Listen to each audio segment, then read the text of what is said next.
Why does she have the extra pants leg? What's up, guys? That guy with a pencil here. Fun fact, I do mean to have it on me and keep it on me at all times. Another fun fact. I've seen everyone. Okay. I'll admit, I looked at the Reddit after doing the live reaction. Everyone was freaking and geeking and doing all this. But, like, I get it. It's a reference. It's a neat pose. They're gargantuan. But why? What is this? Don't get me wrong. The Tristan platoon has been the most consistently cookified. Like, admittedly, the yellow, the bright banana yellow on their initial outfits was not it. But, like, their redesigns were solid, and this is still a solid redesign. Kion has a really good redesign. I like the haircut on him. And obviously, Tantress, while wearing just a very simple one-piece bodysuit and boots, and having the cross for both of his swords. It's a simple, but it's a clean design. Don't get me wrong. But, like, what is this? Is this a fashion statement? Like, I don't get it. And the thing is, I can't tell. I thought in the live reaction, which ended up being 30 minutes long, I got extensively in the live reaction. I don't know what happened. I started going. This is what happens when I don't keep an eye on the time when I start yapping. But, very specifically, I can't tell if this is like, is this just part of the pants? Or is this like an extension, an overpiece? Because, like, I know there you can, like, put a waist, like, essentially, for example, if it's a hot day, and I have my hoodie on, and I'm like, I'm a little bit too toasty. I'll take the hoodie off, and I'll wrap it around my waist, and then thusly, I'll have, like, a trailing coat of just the hoodie behind me. But this pants leg, very specifically, is a pants leg over a pants leg. Like, it's not even like a half skirt kind of thing. It looks like this is, like, straight up wrapped around her leg. And I don't get the fashion statement there. And once again, what's the point of this belt? Well, actually, this may be to hold the Morningstar when she's not wielding. I don't think she has anything on her back, and obviously with the long hair, it'd probably get in the way. So this is probably for the Morningstar. So I get this one. I get the placement of the belt here, and I even get the sag of it, because ultimately if she has it like too tight around her waist, she may like accidentally cut herself when she goes to hook the Morningstar. So by having it on her waist, you can kind of just clip it on and then bada bing bada boom. I get that. But I really do not get this part. For any of my fashion people out there, for all my fashion people in the comments, all 5 of you, if there are any of you, tell me what this is. Is this like actually a style thing? Is this like a clothing choice? Like, I genuinely don't get it. And honestly, if she had just kept the basic pants and the zippered up top and the ribbon and the bow tie on the arm, I think that would have hit different. I think that would have been a solid design. It probably would have been the best. Well, actually, I really like Anne's redesign. I think the Anne redesign works very, very well. And I do like that she has the hair up. So Anne's redesign works well too. Actually, now I think about it, do any of the women have like failure designs? Not really. Anne's design is good and Isold's design is good. And they're the only 2 women. I mean, Nasiens may have possibly joined. I've seen people theorizing that they have joined because of, their desire for Percy, but like, even then, like, their cuts a little bit whack, but their design's fine. And actually, I do like, no, it's Percy. Gosh darn this! I always go down this rabbit hole. I'll be like, what do I actually think about the post-time skip designs? Actually, Tristan's pretty good. I like Kion's as well. Isold is a solid one. I just don't get the pants leg thing. Oh, well, I actually do like Nasiens. It's just they need a haircut. And, Anne's is actually pretty fire. And, well, Donnie's is just a straight ripoff of Hauser's old fit. It is a really solid ripoff of the old fit. All this is really good. Who have I not mentioned yet? Who's left? Percy. I mean, obviously, Gawain's time skip didn't change. Like, her outfit didn't change at all. But Percy. It's that green Gohan fit, bro. But, sorry, enough of that. Let's not waste any more time. But, please, genuinely answer me. What is this fashion statement? But, let's not waste any more time. Let's hop right into chapter 180, Pelo versus Isold. So, we open up, and we do get to see the whole crowd going absolutely boo-boo bonkers, absolutely crazy. They just got to witness, I'd say, probably the most intense match so far. I mean, nah, you could definitely argue Hauser's technically was more intense because of the scale of his tornado. Because, like, sure, Gog Magog was, like, huge. But, like, the tornado was, like, guarded. Like, it consumed the entire stage. So that is big. And obviously, I could arguably say, Turret's beasts were also bigger. But they didn't really get to do much. They had, like, one little attacking sequence and then Gawain just hard blitz turrets. So, like, that really doesn't feel like it. I mean, you could... But then again, no, honestly...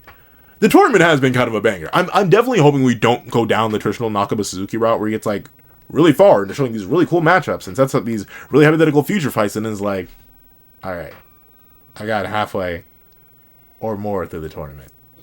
Instead of concluding it in a satisfying fashion, deuces. And then he just cuts it off. Like, obviously, it could happen, but with how effective the rings have been, and at least in my opinion, the presumed existence of Gother. Like, I know he's here. I read those volume extras, Nakaba. I know you have not mentioned the man since the volume extras, and not a single character who came with Gother, whether it be Boris, whether it be Edlin, whether it be Pelo, and it's especially funny with Pelo, considering Gother was his master, but Pelo or Hauser, not a single one of them has mentioned that Gother's here. But I know he's here. I know he's here, Nakaba. So with the initial potency of Gawain's rings, and also the presence of Gother, I presume this may actually be the first tournament that we see from start to finish. And admittedly, I'll admit, the first Isold Fighting Festival technically did get to its final round, and did basically conclude with Meliodas versus Diane. It's like, it is unironically kind of the end of that tournament, but still, obviously, Gila and Helbrom, sorry, my brain completely forgot his name, but Gila, Helbrom, and Jericho did attack immediately, and the Sins had to put on their fake act to try and save people. So, like, I do think that tournament technically doesn't count as fulfilled. And then the second Isold Fighting Festival was cut off super short. Like, we barely got past the first round. And now with this chapter, we're kind of in the same position we were in there, where we're just barely getting past the first round. So I'm a teeny tiny bit concerned, because Nakaba Suzuki, he's a man who falls on old habits pretty darn quick. So I'm a little bit scared. But I have hope, considering, I'll admit, the tournament arc has it's been kind of hitting. The matchups, they've been going kind of crazy. Like, the only underwhelming matchup, even this matchup that we're going to get this chapter is actually pretty funny in my opinion. But honestly, everything's kind of been a banger. I mean, the only thing that was kind of not a banger, actually no, because I even say Anne vs. Diodora was kind of a banger, if only for the fact that we got to see Anne's Sacred Treasure in action, even if it was a booty butt Sacred Treasure, and we did get to technically see Diodora in action a little bit. And of course, we got the build up to Turret's fight. So yeah, honestly, every single fight in this tournament in the first round has kind of been a banger, and it only looks like we have more bangers coming. The only thing that may not be a banger is like the Diodora fight, depending on whether or not Turret and Rothis are able to even intervene, considering they're both incapacitated, or not incapacitated, but they're both out of the tournament, so they may not be able to intervene. And obviously Gawain like slaughter the Invisible Beast, but that may be the only one. I feel like, but then again, Percy versus Mystery Package could also be pretty basic if Joel is like, I'm not fighting you, gang. I can tell you're a light spirit. Take this sword and get away from me. So like maybe he's gonna pull that. But over that, let's hop into it. Kion ramped up his attack, staging a one-sided barrage. But in the end, it was the awe-inspiring, perfect win for Tantress. And to that I say, Caberoni, you're lying, Buckaroo. He literally. Okay, I was about to make a very specific joke when I stood up, but he literally gave Tristan backshots, or Tantress backshots. That's not a perfect victory. It ended up looking perfect because Tantress healed all the damage off. But, buddy, pow, I mean, a perfect victory? Perfect victory, you don't get touched. Perfect victory, you don't get touched, you don't take no damage, you don't need to heal nothing. I would even say Ballin had a perfect victory because at least he got tagged. Of course, it didn't do any damage. So, like, technically, would Ballin get a perfect in Fighters? I mean, he took no damage. So I guess technically he would. It's strange to think about. How on earth? Well, let's see. But in the end, it was a perfect, awe-inspiring win for Tantress. And we see Kion wiping their snot and huffing and puffing. And we see Tantress simply walk right on by. And Donnie is a little bit concerned, like, he doesn't trust Kion all too much, he trusts him as far as he can throw him, and he obviously, well, Donnie is actually pretty beefy, so he can probably throw, he knows with telekinesis, he actually probably throw Kion pretty darn far. But we see he asks, hey, you all good, Kion? And Percy naturally asks, hey, are you hurt? And we see that Kion, he's just feeling it, bro. He's like, wait, hold on. Can I run all the way? I forgot to reload. Let me see if I can run quickly and get a sip. Hold on, one second. I'll be right back. Hold on.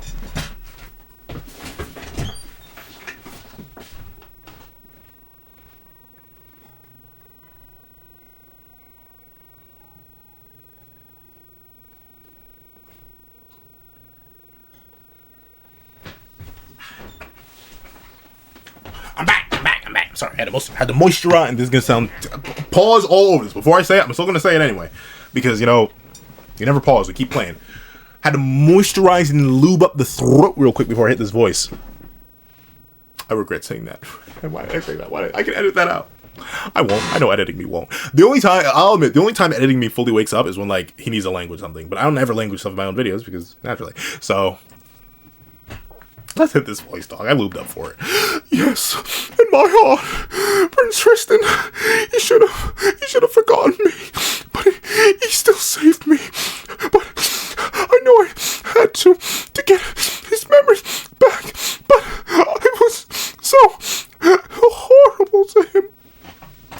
Hop off tip. He doesn't even remember you. He's just a nice guy. I mean, I get it, though. I get it. Like, once again. But then again, I don't fully. I mean, even if my best homie, if my brother from another mother, like, lost his memories and he did something that very clearly reminded me of the original version of it, I'd be like, aw. But I am not bursting out into tears, snotting, and drooling over it. No. Never. I refuse to do all that. But, of course, Kion and me, we're two fundamentally different specimens. I like my best friend. He's a homie. Kion likes, if not loves, Tristan. There are levels to it, and levels I never plan to reach with my homies. Nope. I know a lot of y'all kiss the homies goodnight. I ain't doing that. A lot of y'all be doing stuff with a whole bunch of crazy stuff with socks on. I don't be doing that. I respect your dedication to your friendship. I will never reach it. I will never reach that. But we see that post. You know what? I've grown to. I'm starting to see what people are talking about. I won't comment on it now. We'll say that for a separate video. But regardless, I love the Anne and Nasiens duo. Like, they're becoming so... which is so hilarious. Because they are both clearly down bad for Percy. But I love that we're getting more and more of them, very specifically acting as a duo. Because we see Anne saying, yeah, of course.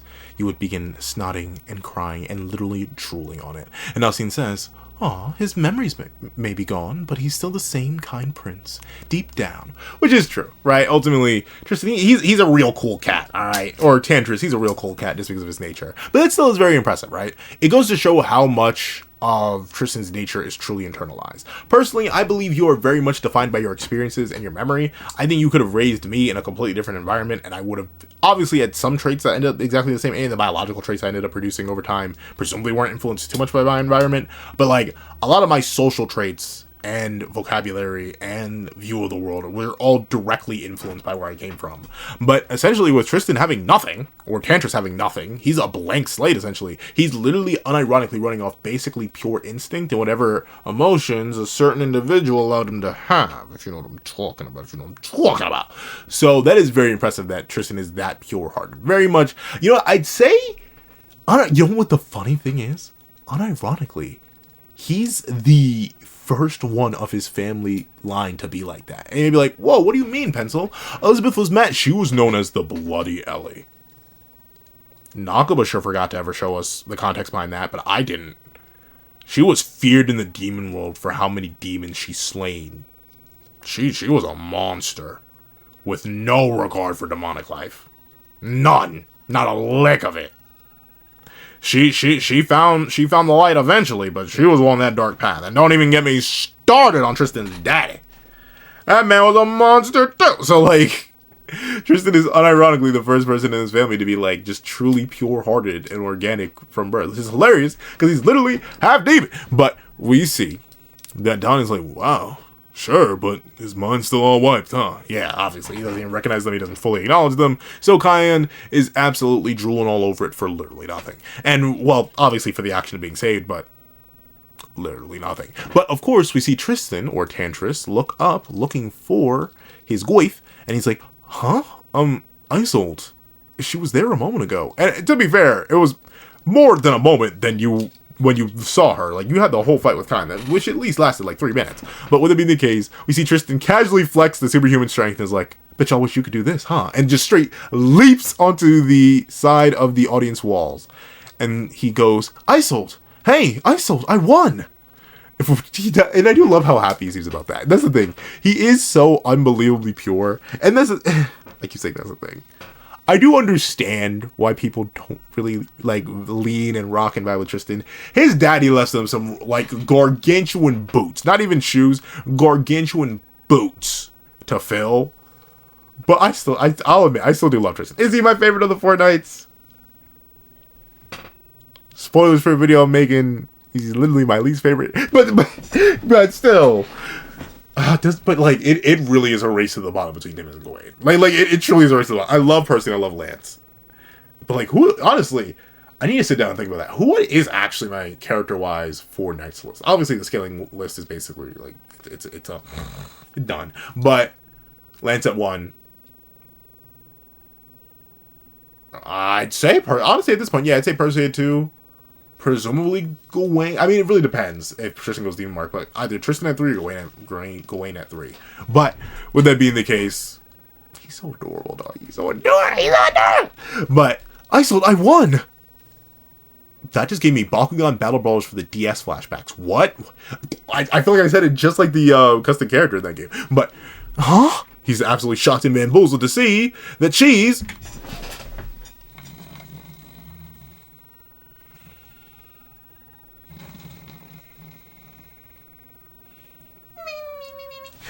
Isold! What happened to you? I do love the expression work Naguma does with these characters. He really makes these designs flex and bend however he wants them to. And we see Ellen go, oh, didn't think we'd see you here, buddy. In fact, Loki didn't want to see you here. Please run away. But he admits, she fainted after seeing you get backshots in the battle. And we see Tristan say, oh no, I'm so sorry. Which is, once again, it is very Elizabeth coded, but it's so like I wouldn't. I mean, he does apologize, and once again, that feeds into his adorableness, and he continues peak tier adorable Tristan or adorable Tantress, but like apologizing for getting your back blown out. Like, I get that if you cheated, but like I don't really get apologizing for the fact that you were speared on throbbing hard girthy stuff. I can only play the straight man for so long before I had to break it. I'm so sorry. That's also what possibly he and or she said. But with it being the case, oh, but you two looked after her? How can I ever repay you? And I'll admit, Edlin had the funniest and most top tier opportunity to be, travel with us. Come back to Leonis with us. Prince Tristan, or Tantress, please. If you want to repay us, you can do it just like that. Like, it'd be so hilarious if he did that, but of course he doesn't. And he's like, oh. And we see Edlin admit that Donnie's gang told me the prince lost his memory. But of course, it looks like Boris either wasn't there or wasn't paying attention, as he says, wait, is that you? Well, it's, every male is having the same voice. I have more range. Only he's like, hey, wait, is that you, Prince Tristan? And we see Edlin, I do find it hilarious, Edlin, who was like, oh, we need to gingerly dance around the fact that the prince has lost his memory, and he's in a very unstable mental state, in a very dangerous spot. And he just straight, because Boris just gives up the game immediately, and we see Tristan, or Tantress, once again hearing these titles, Prince, or not titles, but title and name, Prince Tristan. Who on earth is that? Prince? Prince? Me? And we see Boris actually drop some lore and give us a concrete thing that I didn't think I had noticed, and I, for some reason, thought he was way younger. As he says, yeah, I thought so. I went to Leonis for your 10th birthday celebration at the palace. To be honest, I mainly went to see the sevendeadlysins since they got invited too, but... like... Boris, you certified, registered, licensed idiot. Boris! You are in Camelot. Enemy territory, Boris. Peak prime enemy territory. And what do? You spout that you're from Leonis. You spout that you know the sevendeadlysins. You know of them. You speak of them with reverence and admit that you wanted to see them. You are doing the worst case scenario in a place full of people captured by Camelot.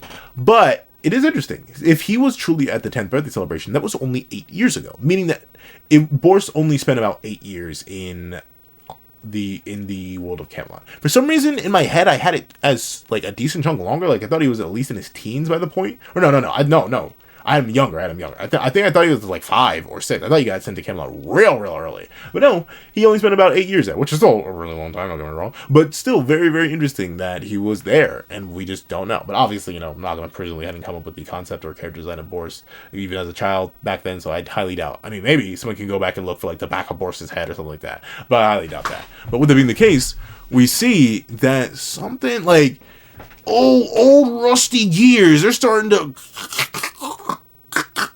turn slowly in his head as he's like, Leonis? The 7 deadly. What? My daddy issues, they're coming back. And we see that suddenly, someone who was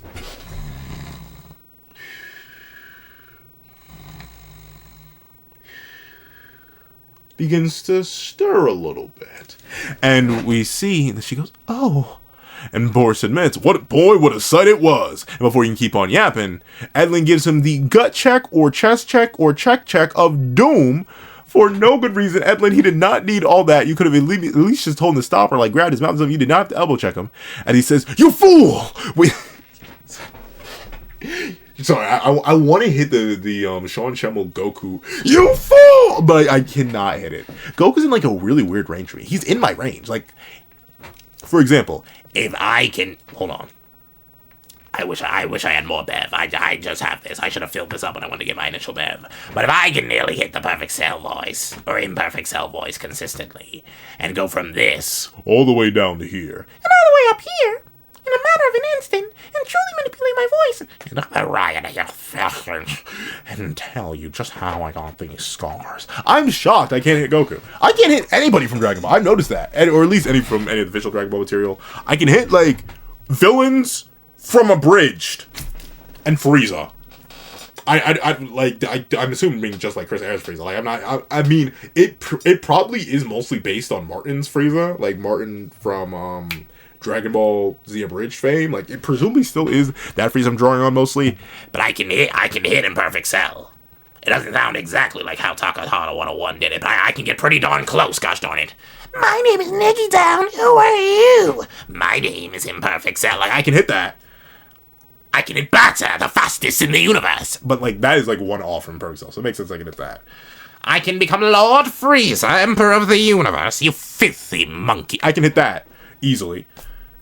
That's all I got from Dragon Ball, though. Like, I don't know. I can't really do any other characters. And I've listened to Goku. I've listened to Vegeta all the time. Christopher Sabat is one of my biggest voice acting inspirations. Same with Sean Schemmel with those legendary screams he hits. But, like, yeah, I want to, like, for some reason, I cannot click it. I have their voice. I have voice clips from them. I have my trigger lines for them in my head, but I cannot hit those voices for some reason.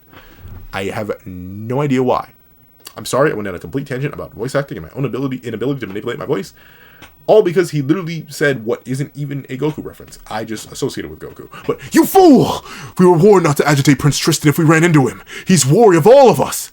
And while that is true, Edlin, there's no reason you, a fully trained knight candidate, holy knight candidate, had to put this poor man Boris, who literally spent a majority of his young adult, all of his teenage years in Camelot. You didn't have to choke him out. But of course, we see Tristan or Tantress begin to sweat. Well, once again, the gears, they're slowly turning. They're like something like the rust that's kept them in place for so long. It's slowly starting to crank and undo and slowly but surely build.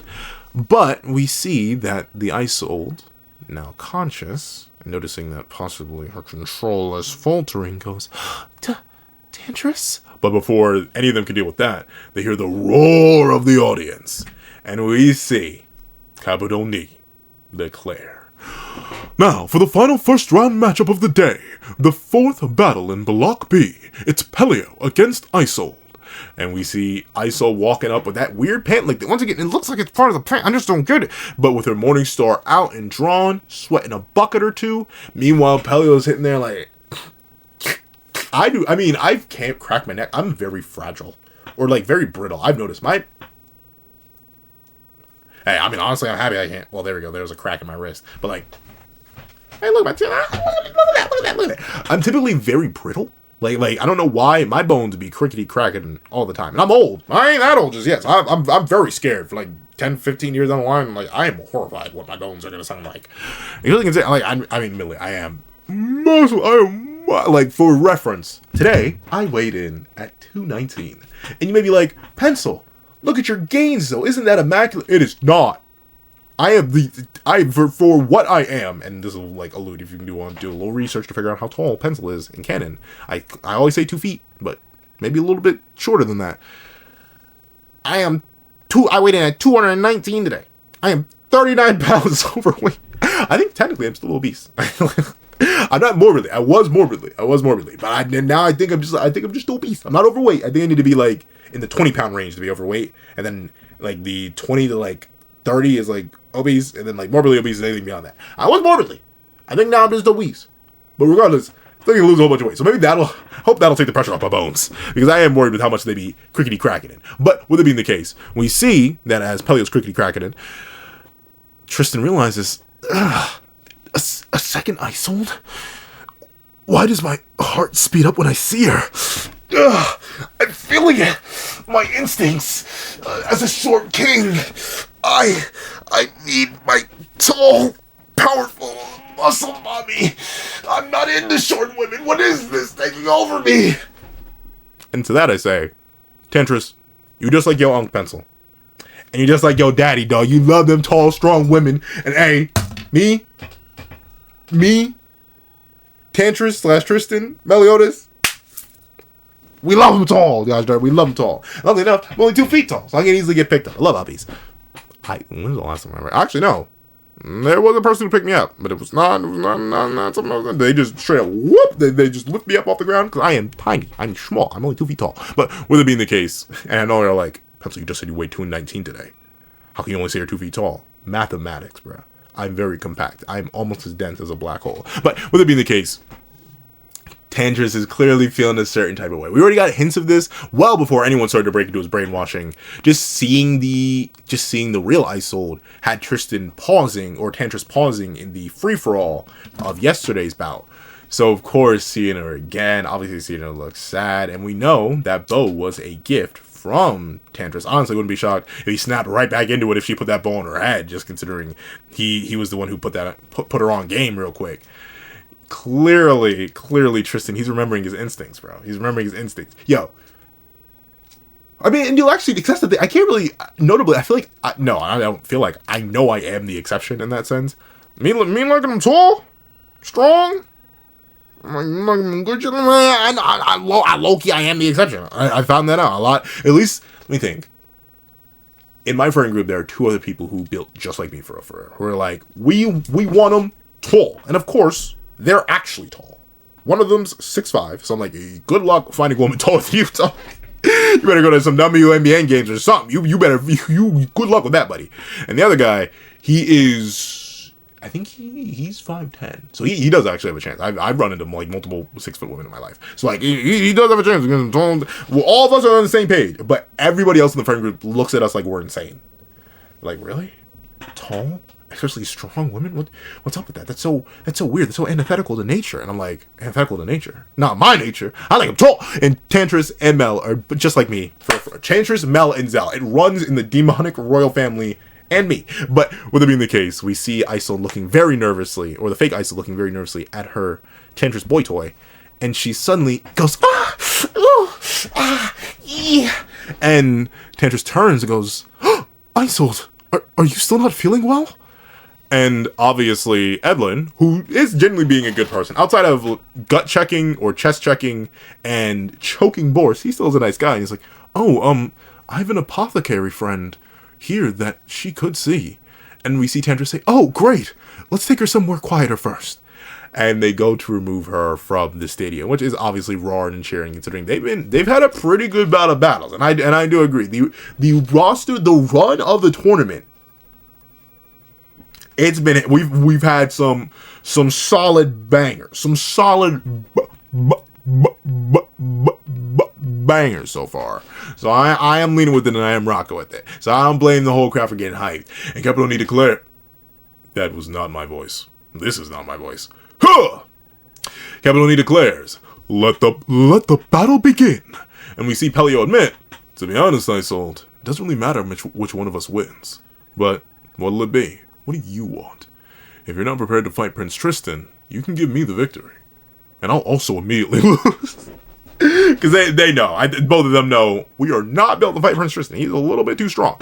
But Isold admits, okay, I gotta give her a better voice than that. Like, I gave that voice to the fake Isold, who's clearly much smaller. And if I'm praising... So, hold on. I'm not sure if I'm prepared or not, really. Even putting aside the question of whether we can bring Prince Tristan's memory back... What should I do, Pelo? You should do what you gaslit Kion into doing.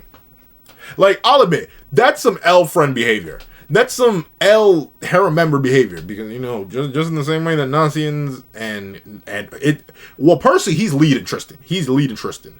Because Percy got 3. He got 3 old things. He got Anne. Well, really, he got the original in Nasiens. Then he got the follow-up / the main in Anne. And now he got Gareth. So Percy, he's going 3 for 3. He's why I order, and knocking him out the park. So Percy, he's going 3 for 3. But Tristan, he's 2 for 2 right now.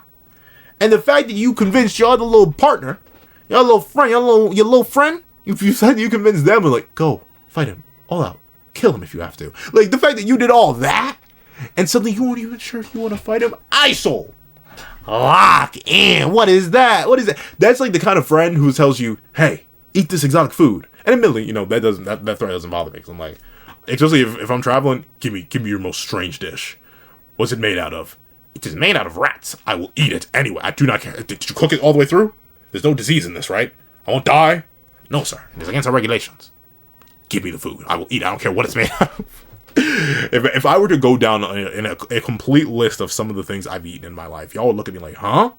What's the most exotic? Just all the time I've eaten, what is it? Cricket? Cricket. Fried cricket. I think it was deep fried too. Oh, no, it wasn't deep fried. It was just fried cricket. That or alligator. Well, was it alligator fritters or crocodile fritters? One of them. I've eaten strange things. I've eaten even more, a wide range of things. Look at what Kui is. I've eaten that too. But with it being the case, Isold, L homie, L existence, dog. What do you mean you gaslit girl boss and gatekept Kion into literally slaughtering his boyf? Even that ain't his boyf. But now you're unsure you want to fight. That's a little bit fake Isold coded. I ain't gonna lie to you, Isold. But with it being the case, we see that the crowd of angry, beefy, burly, not oiled up, but probably very sweaty men is like, yo, less yakking, more fighting. And we see Pelo admit, let's at least pretend to fight before people suspect us. Though admittedly, I don't even know what they do. Like, they ain't gonna run smoke. Who gonna run smoke with y'all? Who gonna run smoke? Who got it on them? And keeps it on them at all times. They ain't me for real. They ain't me for real. Wrong thing. But they ain't me for real. They ain't got it on and keep it on at all times. But with it being the case, Isold looks to the crowd, as Pelo does, and sees something a little bit neddling. A little bit anger-inducing. A little bit unleashing the fury of 1,000 gods. Levels of concerning to her. As she sees, huh? No. Stop being so close to him. Stop it. And we see, yo, Tantress, he getting it real close. And like, admittedly, but then again, no. Well, different context we won't go into because this is YouTube friendly. But like, I've scooped up people before, and like specifically like scooped them up. The bridal carry, it is actually kind of optimal when you have the arm strength. Like, notably, I don't know about y'all, but like even before I started hitting the gym more consistently, for me, obviously carrying somebody on your back is fine, but a lot of people are very uncomfortable with that. And depending on how the person is feeling, the reason you're carrying them, you kind of don't want to put them on your back for a piggyback. Even though piggyback is the easiest, it spreads more of their body weight over your body weight. And honestly, it's very easy to piggyback someone. But ironically, the bridal carry actually is pretty effective, but I've never held them this close. Like he is straight. For reference, he's curling her. Essentially, to be this close. You don't, like, I've bridal carried people before, but especially when you're carrying them by the leg, and typically, then again, I guess it's just different. He's holding her close because, all the romantic feelings, quote unquote, he feels for her and the deep care. But, like, I try to, like, hold people out pretty evenly. I just lock my arms and just and hustle on my little two trotters. Man, I miss Sylvan. It's been so long. Has it been a year since we've seen Sylvan? It may have been longer. What is playing? It sounded like something was playing there for a second. But my glorious King Sylvan. I miss you, buddy. I miss you. Sorry. Well, I'm going in the live reaction and here. For some reason, I'm going down so many tangents off nothing. But with that being the case, she sees the fake Isold and Tantress getting real up and close. Like, he is basically breathing straight into her mouth. Or she's breathing straight into his. Maybe that's her magical ability. She's huffing and puffing, and Tristan's just breathing that in. They nice and close. And obviously, that makes Miss Tristan fan 457. I can't say 457 as if there really are 4, 5, 6 Tristan fans out there. It's like, at least if the community says anything to believe, they're like 5 Tristan fans, and Kion's 4 of them. So legit, it may not actually be that many. But with it being the case, we see Isold break down and go, "Stop it now!" and literally booms. Like, and that's the thing. It's the one reason I wouldn't trust humanity with powers. Like, Like, don't get me wrong. If everyone got them, it'd be like, well, ain't no choice in the matter. But if our powers really were tied to our emotions, do you know how much damage we would cause? Like, just act, even say we were slightly superhuman. Like, say I could just genuinely punch a hole in my wall. Just if without breaking my hand, I could just punch a hole in my wall and be fine. Human civilization would fall apart in like days. Like, we would destroy everything so quickly, dog. If our powers reacted to our emotions, and she's literally explosive. Her just getting nettled at her not boyf, who, like, I'll admit one thing. Here's a lesson, especially for anyone who's doubting or wondering, should I shoot the shot? Should I not shoot the shot? Oh man, as from a person who I can't really claim too much. I ain't got too many successes, but as a person who used to be afraid, scared, horrified. Oh no, but like, I'll say this: never, almost never, unless you are confirmed, unless it is literally you're like right next to the rim in the basket. Never shoot the digital shot. You will be screenshotted. I literally haven't done that because I've had too many friends shoot the digital shot and then being posted on a story and being laughed at. Like that, I don't recommend doing that. And even if you don't see it on her story, it's probably on a close friend. So like, never shoot a digital shot. But if you're in public and don't be weird. Don't be weird. Don't be weird. If you're in public and the scenario suits it, don't be in the library and randomly walk up and try to pull.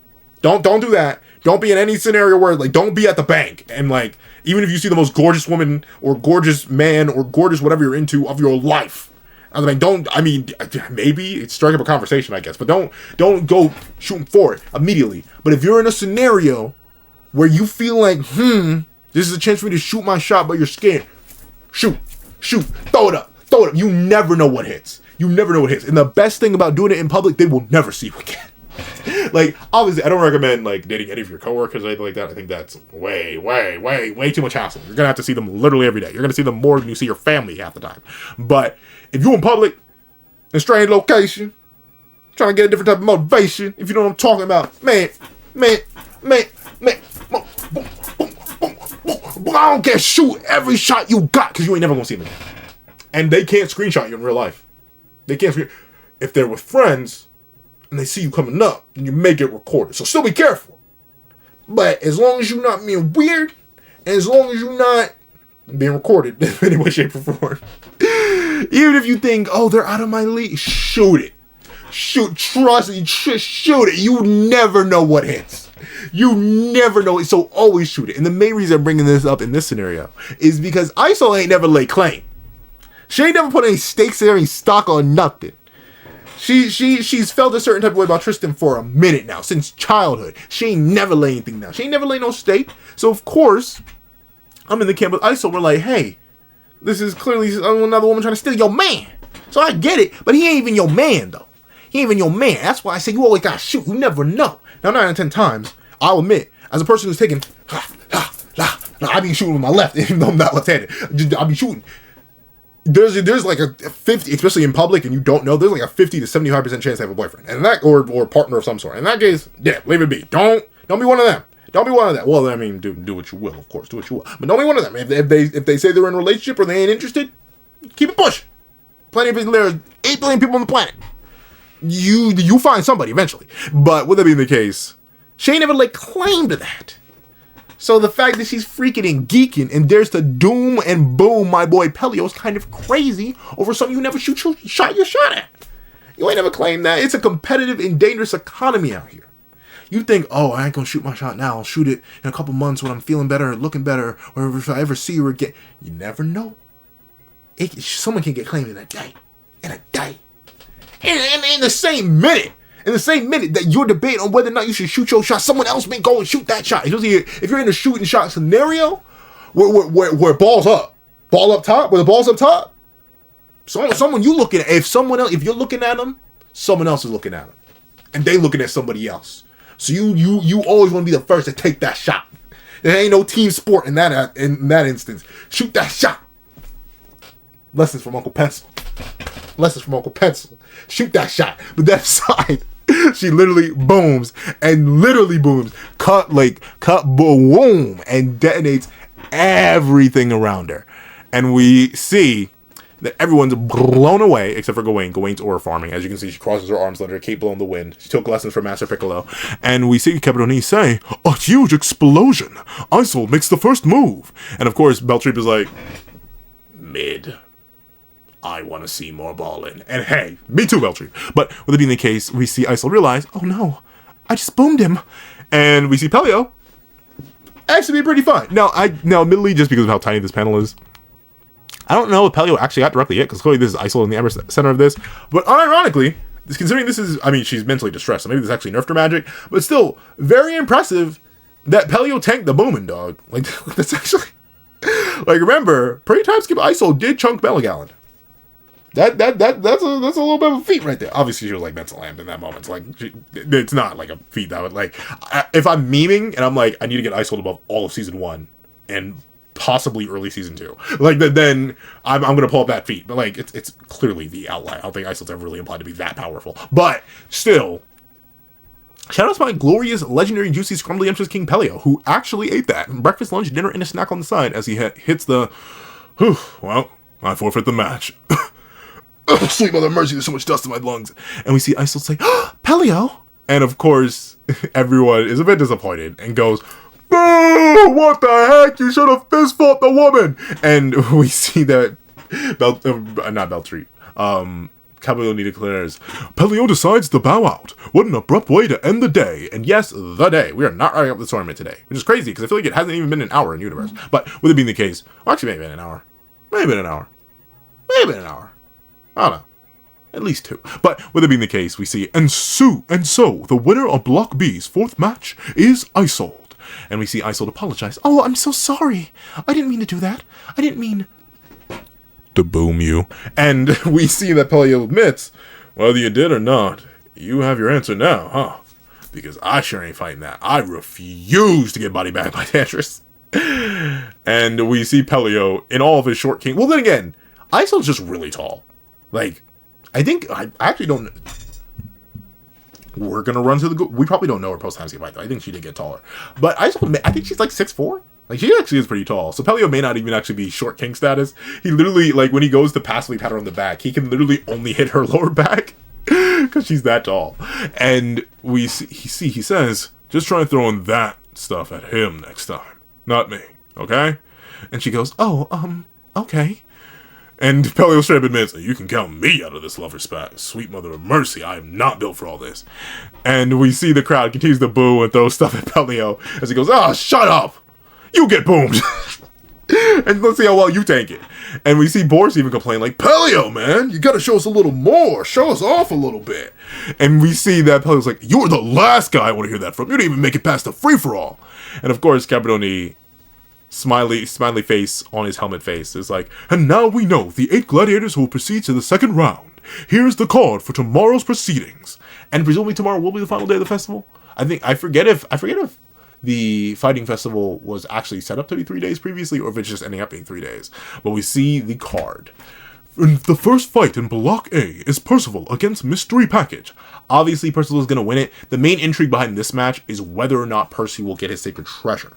That's my main intrigue behind this battle here, because, like, no duh, Percy needs to win. Then, for the next match, the second in Block A, pits Nasiens against Diodora. Now, unfortunately, as much as I love my glorious, legendary, amazing, non-binary king, or non-binary ruler, Nasiens, I presume they're going to lose here, mainly because, like, the Nasiens versus Percy matchup doesn't really do anything for the narrative, but the Nasiens versus, the Diodora versus Percy matchup does everything for the narrative. Like, literally for the narrative, for the character, like, it basically has to happen. The only thing is, though, I'm genuinely wondering how Diodora's going to win. Like, the invisible beast is dead, and presumably if Turret were to interfere more directly with a non-invisible beast from Purgatory, they'd obviously immediately get disqualified. It may end up actually disqualifying Diodora by accident. So I feel like that can't be it. Obviously, Rothus couldn't interfere in the first match. He needed to rely on the invisible beast of turrets. So I'm not sure how that is. And obviously, Nasiens now has a Spirit Spear! The only way I could really see Diodora winning without awakening some secret crazy latent magic, which I feel like would kind of go against his character, would probably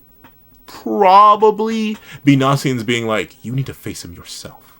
I could defeat you here and now, but I won't.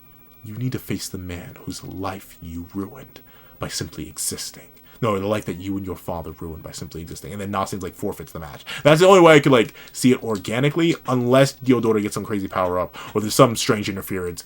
But the main reason I say that is because Nasiens kind of has to lose, because, once again, Diodora versus Percy is the infinitely more interesting character and narrative matchup, which is unfortunate, because I love Nasiens. I'm so happy they got a Spirit Spear, but, like, presumably it's just gonna have to be like that when it be like that. It's going to be like that sometimes. But of course, the next match is Block B's first bout will be Gawain versus Big Boy Bubblicious Ballin. And unfortunately, this may sound like a bit of a hot take, because I've seen a lot of people think Gawain's gonna clutch up. I think she's losing. Wholeheartedly, I think she's legitimately hard stopping at Ballin. I think Ballin's gonna clear her. And you may be like, pencil, that's absurd. What on earth are you talking about? And the main reason I say it is because I don't think Gawain versus Tristan would be an interesting matchup. I presume that the second or the final match of the second round, and in the second, we'll see Tantress fight Isold. I presume Isold's going to be the one to restore Tristan's memories, right? It was with the way this chapter ends, and with Tantress revealing how much he's already questioning stuff by the end of the chapter. It's very clear to me, at least, that this match is going to awaken Tristan. And while obviously we never actually got to really see Tristan versus Gawain as a proper matchup, so it definitely is an interesting concept to explore. If Tristan is Tristan again, he has no reason to go all out against Gawain, and presumably Gawain would already be heavily fatigued from fighting Ballin and trying to find a way to overcome his invincible. So, like, I feel like Ballin versus Tristan is the interesting matchup, but I'm going to shock y'all again. I don't think Tristan wins that matchup either. I think it's going to be Ballin versus Percy as the final matchup. And what Percy's job is going to be in that final match is to very specifically try and convince Ballin to join their side too.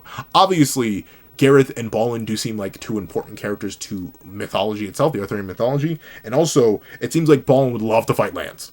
And I think that may be Percy's main trump card. If Gawain fails to impress, if Tristan fails to impress, if everyone fails to impress Ballin, Percy's last resort may be like, hey,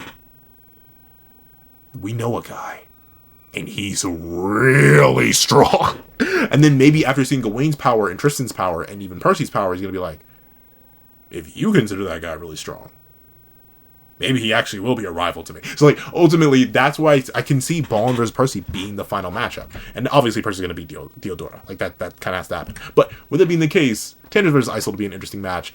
And honestly, I'll admit, the more underwhelming matches here are the first two. Like Percy versus Mystery Package and Nasiens versus Diodora. I'm kind of hoping to speed through those because I want to see Ballin versus Gawain. Mainly that one now. Like, I don't think Isold versus Tristan's gonna be too action packed either. But still, intriguing. But with it being the case, we see that Capitoni dismisses everyone once again to the bottom of the tower. For now, fight fans, have a great night. Gladiators. Music note, that reminds me of Gother. Oh, but sorry, I'm having my Gother copium. Let's see. Gladiators, take this chance to rest up and replenish while you can. And we see Pelo, with his hair disrupted and still battle damage, says, oh, Captain, you're okay to move around now? And Hauser admits, chest out and everything. Yep, oh, Percival big time. But look at us, we're leaders, and we both lost in the first round. And Pelo's like, jeez. You said it, Unc. Although, obviously, that's not his Unc. But we see Hauser admit, by the way, Pelio, why did you let Isold win instead of fighting it out?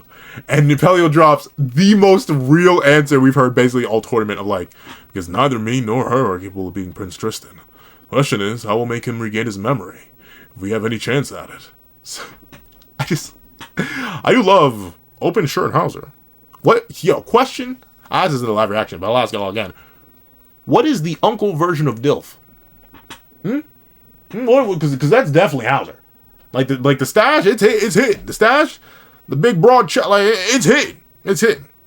I don't know. Like what is the uncle version of UILF? Ulf? I have no idea how you would say it. I mean, obviously it would just be UILF. But like, what is the uncle version? Like, I don't know. Like, well, how would you pronounce it at least? So if one of y'all can hit me with the phonetics in the comments, I'd appreciate it. But with it being the case, we see. Oh, the one thing that did catch my eye in the live reaction I do want to mention here. So was Pelio a leader? I know he was a Ruby Knight last time we checked. Does that make him a leader of some sort? Does he lead a squadron or something? I don't know. I know Hauser's the Great Holy Knight, but I actually don't remember. Maybe he got a promotion off screen. But with it being the case, we see that ultimately they realize Suppose we're gonna have to bet on the power of love and so on, huh? Which is hilarious, because neither of those two characters found love. But of course, we see Isold, and she's looking down on the other Isold. And notably, I love how there's two sides to it. Obviously, we can't see the full side of Donnie's face, but Percy smiling, Tantress smiling, and then you see Isold very sad. And looking genuinely angry and annoyed at this Isold. And even Gawain is like, but notably, we'll find out why Gawain is peering so hard at this Isold as she's noticing something. And we see that Nasiens admits, the apothecary, oh, it's just exhaustion, I'd say. And Isold says, oh, thank you. I feel much better now. Oh, really? You feel much better after you distracted Tristan from his original nature? Oh, I bet you do, you fake Isold. But we see that Nasiens admits, I do have a la droga to help with that. And that is like, what? And one thing I will admit, Nasiens, what do you not have a la droga for, bro? Reviving the dead? but outside of that, what do you not have a la droga for? Rip Jade. But that being the case, we see Tantress admit, perhaps I misread all of you. I treated you so badly, but you're so kind in return. It ain't free, bruh. We need you back. But of course, we see that Nasiens hands over La Droga and says, nothing to worry about. Here, take this. And we see Anne. And I love, man, I'll admit, I love the character dynamics. Talk about, he can write some character dynamics, dog. I love how much Anne, the smaller and more fiery one, cares so deeply for Isold. Because you can see the genuine concern and sweat drop on her face. She's like, oh, Isold, I know you're so sad about this. And Tantress says, thank you. We'll be on our way then. And he helps the fake Isold walk along. And Donnie goes on to say, well, nothing serious, huh? I'm sure glad for that. Because he's like, oh, it's just a regular person. All right, even if she's fake and ripping off and taking away Tristan from us, at least she's healthy. And immediately declares, sharp teeth and all, don't be glad about this.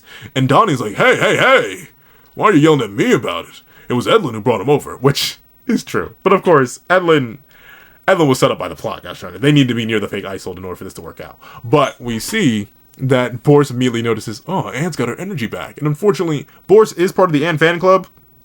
You're not pulling that, Boris.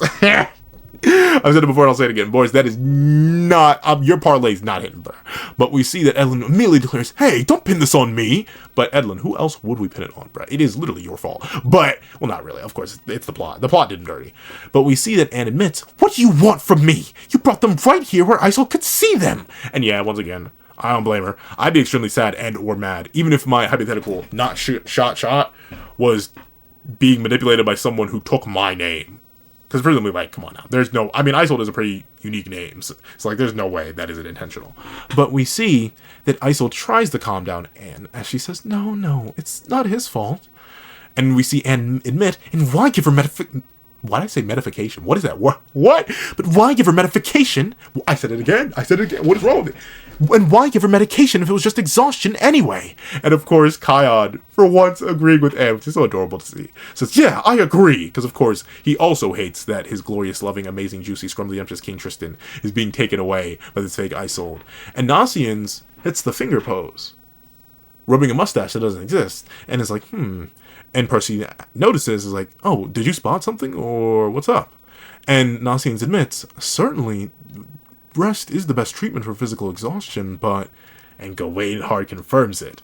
No about it... No, why can I not read? Dude, I swear I don't have dyslexia, dog. I swear I don't have dyslexia. No doubt about it now. With those symptoms, I'd say her exhaustion was caused by spending massive amounts of magic force. So... If it wasn't clear already... Well, actually, no. I'll admit, it actually wasn't kind of clear. We didn't know if this Isold was simply a manifestation of Camelot or her own individual being or something along those lines. But now it is hard confirmed. I mean, technically, it's still soft confirmed. It isn't hard confirmed until we get, like, the full actual reveal and name drop. Or proper, like, full explanation. But... Tantress did not become Tantress of his own free will. It was not Camelot itself acting upon him. I mean, maybe it'll be revealed that this fake Isold is specifically a minion of Camelot sent to specifically hold down one of the four knights to essentially keep them trapped in a perpetual loop. But based on the fact that Beltrep doesn't recognize him, obviously because of the ring still, I genuinely think this may not be the case. This may just be an entirely independent person, entirely independent mage trapped in Camelot who wants to use Tantress, a powerful person she found, as a way to get out. But that's the thing. Tantress was not made autonomously or willingly Nothing like that. He's having his memories forcefully wiped and suppressed consistently by this fake Isold, who's spending a massive amount of magic force to do it. And now, of course, Tristan, he's a little bit, he's in a rough spot in terms of his overall power. But I do like that Tristan, even in base, is being hyped up here to the point where presumably a pretty powerful mage with pretty top tier mental magic is being forced to spend so much energy suppressing, and literally just suppressing based on his actions and instincts and still, and his own abilities to wield his abilities. But on sheer instinct, or no, she's suppressing his thoughts that well, so consistently for such a long period. I do get why that would be so exhausting. Because Tristan, despite how much we clown on him in the community from a power scaling perspective, he is still extremely strong. He gives the entirety of Season 1 backshots in base. All of it. All of it. Give him Goddess Mode, he probably runs a decent number in Season... Actually, no. In Goddess Mode, he does clear a good chunk of early Season 2 of Sevendeadlysins because of his scaling to Chaos Melascula, who, if we take Gallant at face value, is at bare minimum as strong as the original. And even then, she hypes up her Soul Orb to be stronger. So, like, she could be stronger than original Melascula. Depending on where you scale original Melascula, that's a crazy feat. And, of course, Demon March is in an entirely different league. And that was 2 years ago. So, like, this is no small feat. But, of course, we see this uncolored panel of Tantress and Isold, and he says, they were kind of nice, weren't they? And the fake Isold says, yes, they were. But promise you won't fight like that again, okay, Tantress? And we see Tantress smile and completely ignore that request as he says, you know, Isold. And she goes, yes? Who am I anyway? He immediately breaks. He's like, okay, I've been letting it slide, but way too many people, like, he's like, something's not right here. Something's not right here. Only you can commit to a bit kind of hard, but this is way too many people commit to a bit. The guy knows me. The other guy knows me. The other guy knows me. The other guy knows me. The other guy knows me. The girl knows me. The other girl knows me. And I'm feeling some type of way about tall women. You ain't tall. I love that. That Tantress, it's finally breaking. It's finally clicking. It's a slow build. But the genuine efforts to reconnect. I'm so hurt that Kingdom Hearts didn't show up at the state of play, but I'm not going to go down that rabbit hole. I went down that rabbit hole in the live reaction. We won't hear. But regardless, I love that all of his building, the genuine actions and efforts to reach Tristan through Tantress have started to break away even at the magic that's literally suppressing his psyche and memory and ID. Beautiful stuff. Beautiful work. Beautiful chapter. Sorry for yapping so long on this one. It was actually a really fun-filled chapter full of character writing and stuff like that. And, you know, I just love to yap. But a W chapter. If you made it all the way to the end of this review, please do me a favor and leave, am I who? You can put a question mark on there if you want. But am I, or no, yeah, I said am I who. It should have been I am who. But am I who?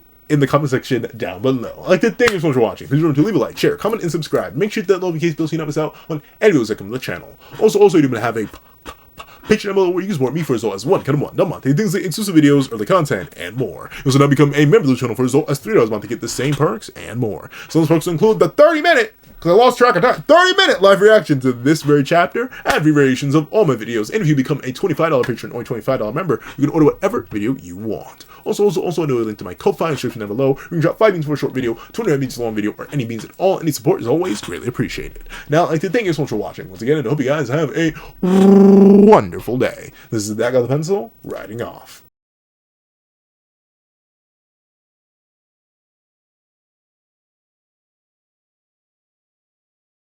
I'd like to give a thank you to our sketch tier members: Greyhound, Eternal Flame, Red Wolf 4765, Astro, Super Flame Zero, Glacier, XZ, G Prosper, Zeta, and Brandon Payne.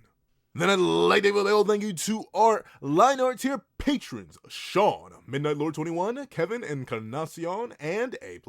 And then I'd like to give a huge thank you to our ink tier members: Fine, Austin Wimberly, Euchiha, Yuki Ally, and Carlo Alaimo. Then I'd like to give a gargantuan thank you to our digital art tier members, J Warrior and AZ Void. Then I'd like to give another gargantuan thank you to our colored art tier patron, Waki Minoz, and Idemokami. Then I'd like to give a final legendary top of the line thank you to our That Guy with a Pencil tier patron, the glorious king, Calvin Elder.